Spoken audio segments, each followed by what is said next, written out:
Estamos comenzando una nueva serie de lecciones sobre la vida de Moisés, y a estas primeras lecciones vamos a llamarlas Liberando a los cautivos. Cabe mencionar que sí tenemos las notas impresas de estas lecciones, de estas 12 lecciones del libro de Éxodo, que se llaman Moisés Liberando a los cautivos. Puede obtenerlas, por supuesto, mediante la Oficina de la Fe Viviente. Y esta primera lección se intitula Nacido tras la medianoche. Nacido tras la medianoche, y la razón para esto es que este es probablemente el periodo más difícil en la historia del pueblo de Israel. El momento más difícil que han tenido que enfrentar, por lo menos hasta este punto. Han pasado más de 300 años desde que Israel llegó a Egipto, y en esos 300 años ocurrieron muchas cosas. Todo comenzó con el favor del faraón. Pero ahora todo se ha vuelto extremadamente difícil. En Éxodo capítulo 1, versículo 22 podemos leer: Entonces Faraón mandó a todo su pueblo: echad al río a todo hijo que nazca. Es decir, deben echarlo al río Nilo. El río Nilo, por supuesto, se encuentra en Egipto. Y a toda hija, preservad la vida. Lo que ocurre aquí es que un nuevo faraón ha ascendido al trono. Y en Éxodo 1:8 la Escritura dice que él no conocía a José. Y eso nos indica que ha habido algún cambio en el liderazgo en Egipto, porque José había sido una persona altamente popular en Egipto, porque Dios le había usado para liberar al pueblo de la terrible sequía que había azotado la tierra, y así pudo salvar al pueblo. Y vamos a desarrollar esta lección en 3 puntos principales, y el primero es: Moisés nació en una tierra extranjera, en una tierra extraña. Había sido gracias a la influencia que José había tenido en este faraón antiguo, en quien había encontrado favor porque, bueno, como ya dijimos, él había librado a la nación de la terrible sequía. Y los israelitas habían sido invitados para venir y morar en las mejores tierras de Egipto, en la mejor parte de Egipto. Y la Escritura en Génesis capítulo 47, versículo 6 lo registra de esta forma. El faraón está hablando con José y le dice: La tierra de Egipto delante de ti está. En lo mejor de la tierra haz habitar a tu padre y a tus hermanos. Habiten en la tierra de Gosén, que de hecho es tierra que se encuentra en la delta del río Nilo. Y si entiendes que hay entre ellos hombres capaces, ponlos por mayorales del ganado mío. Y es bastante obvio que el faraón tenía un aprecio bastante especial por José, y él hacía lo posible para que tanto José como su familia se sintieran como en casa.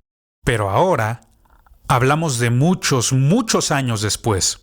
Ha surgido un nuevo faraón, y este nuevo faraón tiene miedo de este pueblo. Y su temor es que el pueblo de Israel se una con sus enemigos y conquisten Egipto. Por lo tanto, su gran plan es esclavizar a los israelitas. Y eso fue lo que él hizo. Los convirtió en esclavos y los sometió a tareas pesadas. Pero aún con todo esto, el faraón no pudo evitar la bendición de Dios sobre su pueblo. En Éxodo 1:7 podemos leer: Y los hijos de Israel se fructificaron y se multiplicaron y fueron aumentados y fortalecidos en extremo, y se llenó de ellos la tierra.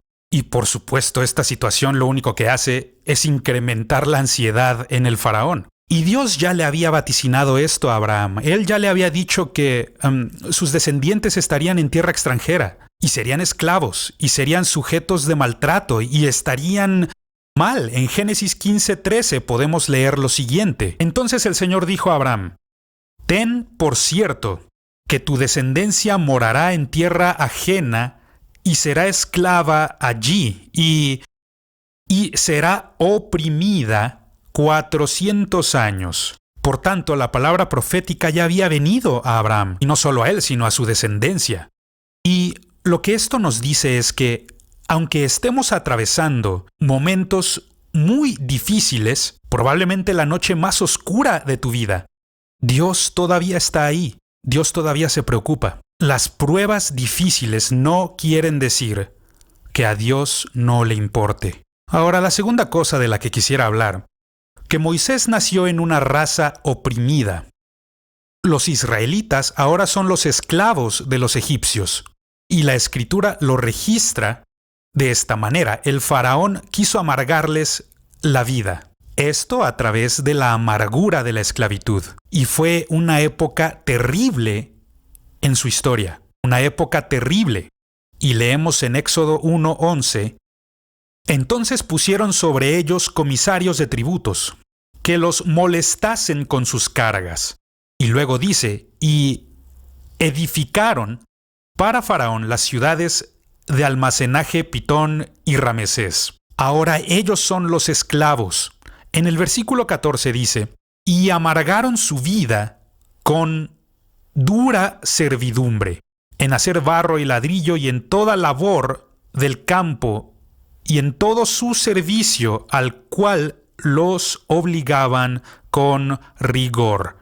Así que podemos ver la dificultad de ser esclavos en una tierra extranjera y la opresión que estaba sobre ellos como pueblo y la lucha por sobrevivir. Y la intención de este nuevo faraón era romper su espíritu, quebrarlos y someterlos como a un pueblo que ha sido vencido. Esa era su intención, pero la escritura dice que mientras más les afligían, más se multiplicaban y crecían.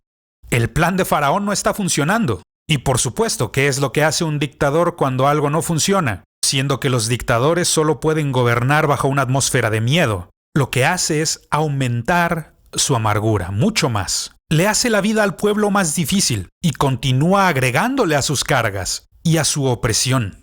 Ahora hablemos del tercer punto que quisiera tocar en la lección. Moisés nació en una época problemática. Y cuando hablamos de nacer en esclavitud, nacer tras la medianoche, eso es exactamente lo que está pasando en la vida de Moisés. Él nació durante esta época de problemas. Y es solo gracias a su temor que el faraón está ordenando que todos los niños hebreos, los bebés hebreos, sean ahogados en el río. Pero qué trato tan más cruel y duro es el que está dando. Y claro, cosechó lo que sembró, porque más tarde vemos que Faraón se ahoga en el Mar Rojo. Por esta razón decimos que él cosechó lo que sembró, porque después en el Mar Rojo vemos que Faraón se ahoga. Es un tiempo duro. Y el punto al que quiero llegar es el siguiente. Los tiempos difíciles no borran las promesas de Dios. Las promesas de Dios siguen siendo verdad y siguen estando ahí, siguen siendo efectivas. Si bien naciste tras la medianoche y estás atravesando este momento tan difícil en la vida, no significa que a Dios ya no le importes o que no esté ahí. Nada de esto borra las promesas de Dios. Ahora, la cuarta cosa de la que quiero hablar aquí, vamos a pasar un buen tiempo en este punto. Quiero hablar sobre los padres de Moisés. Moisés nació teniendo unos padres fieles. Gracias a Dios por ellos y por su efecto. El efecto que tuvieron en la vida de Moisés. Nació con padres fieles. Si los miramos, ellos son esclavos. Y en su calidad de esclavos simplemente podían haberse rendido y morir. Se pudieron haber rendido.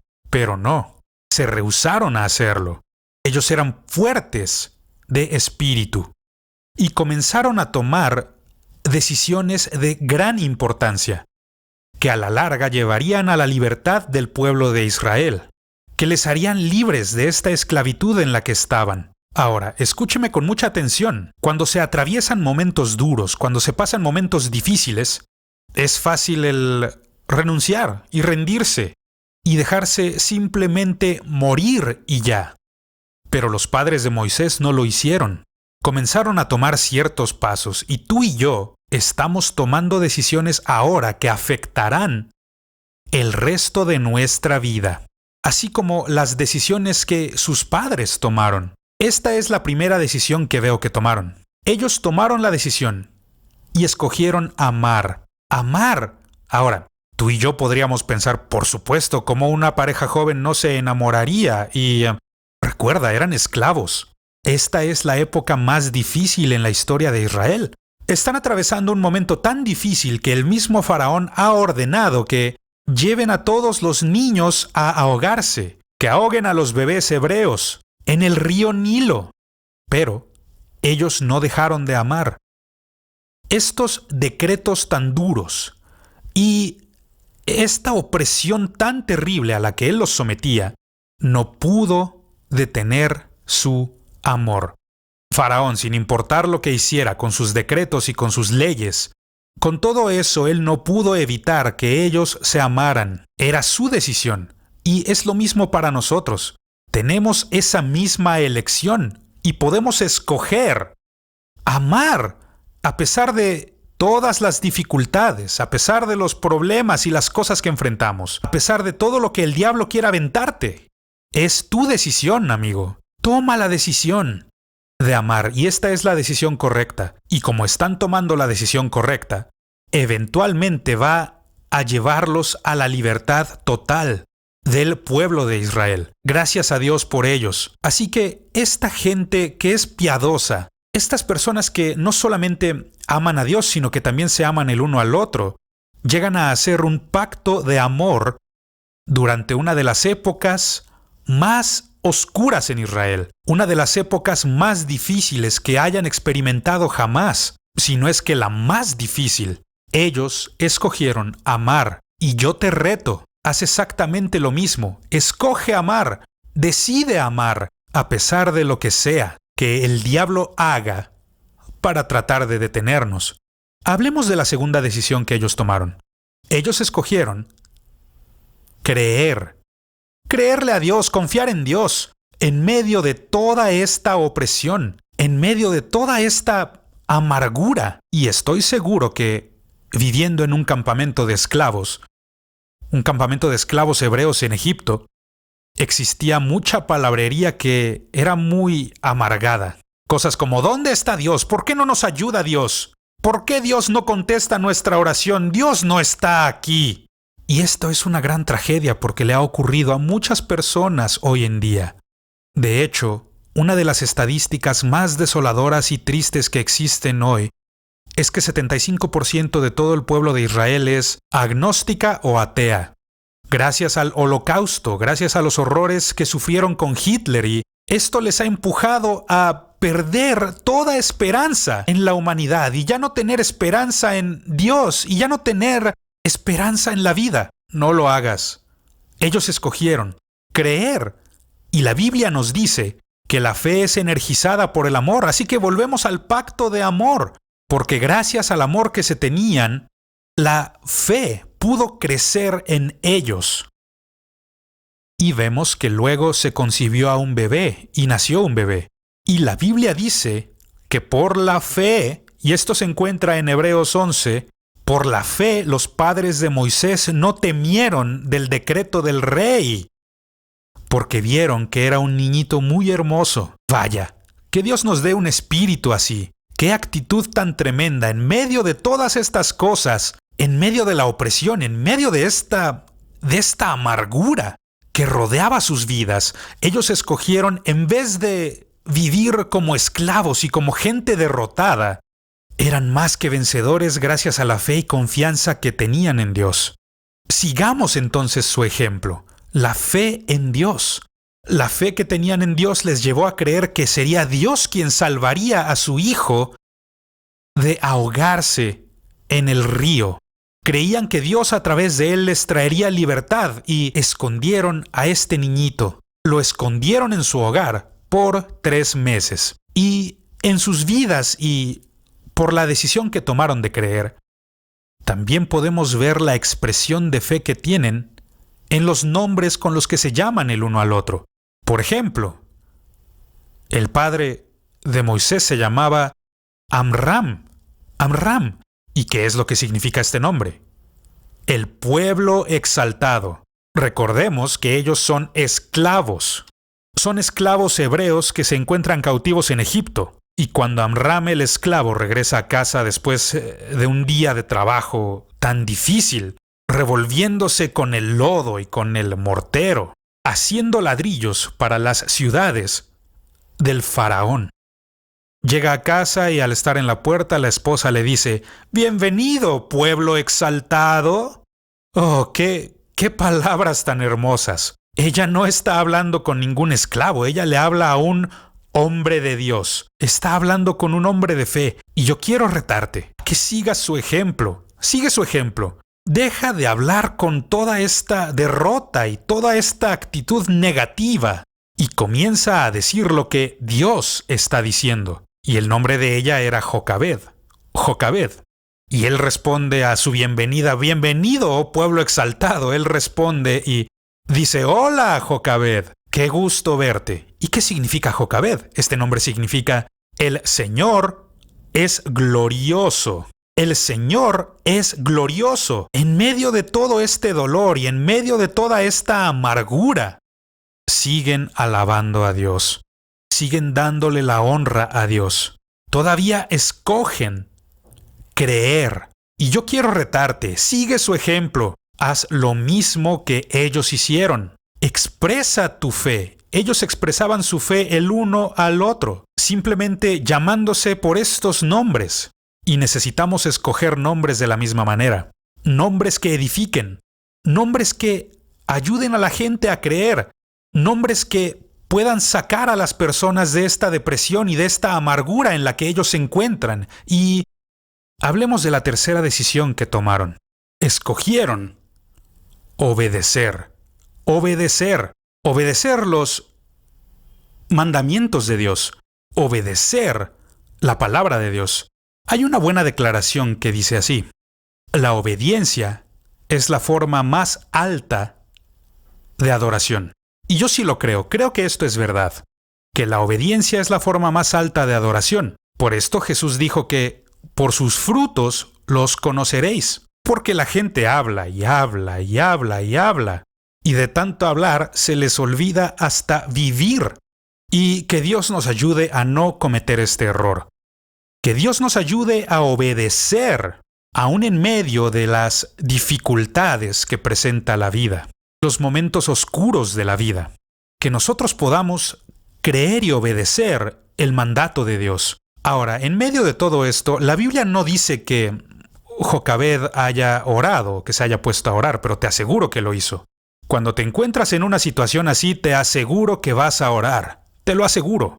Y Dios le da a Jocabed un plan de acción, un plan valiente para evitar que su bebé sea ahogado.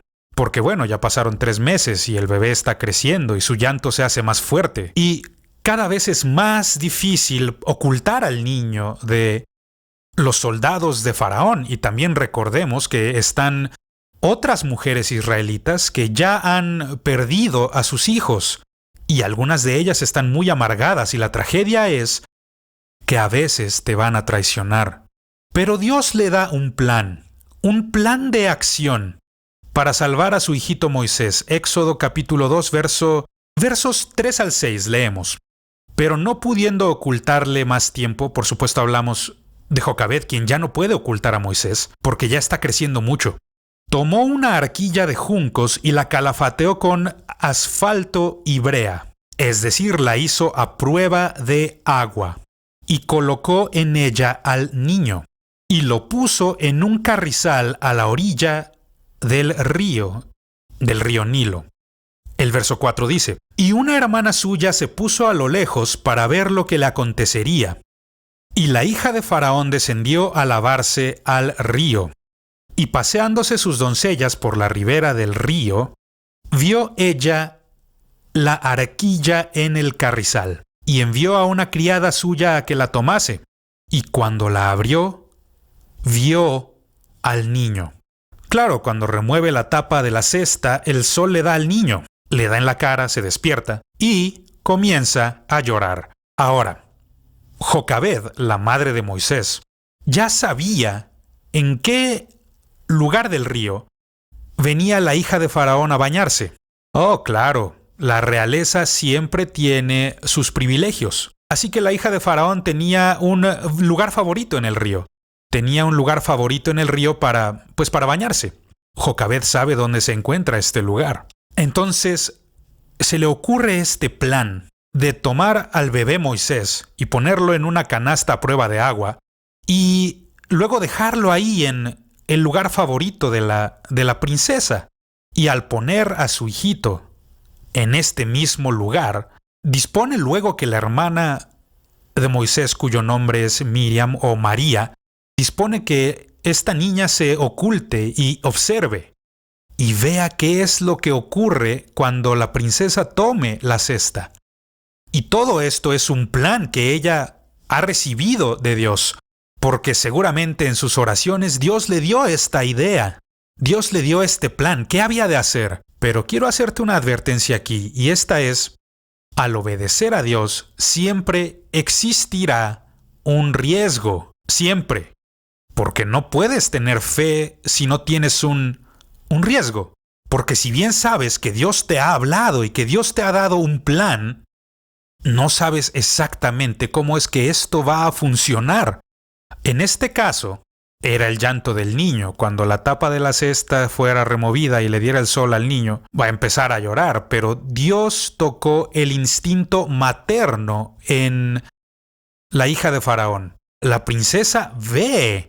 Y claro que ella sabe qué es lo que está pasando. No tienes que ser un gran genio, iluminado y brillante para entender que la princesa sabe que él es un niñito hebreo.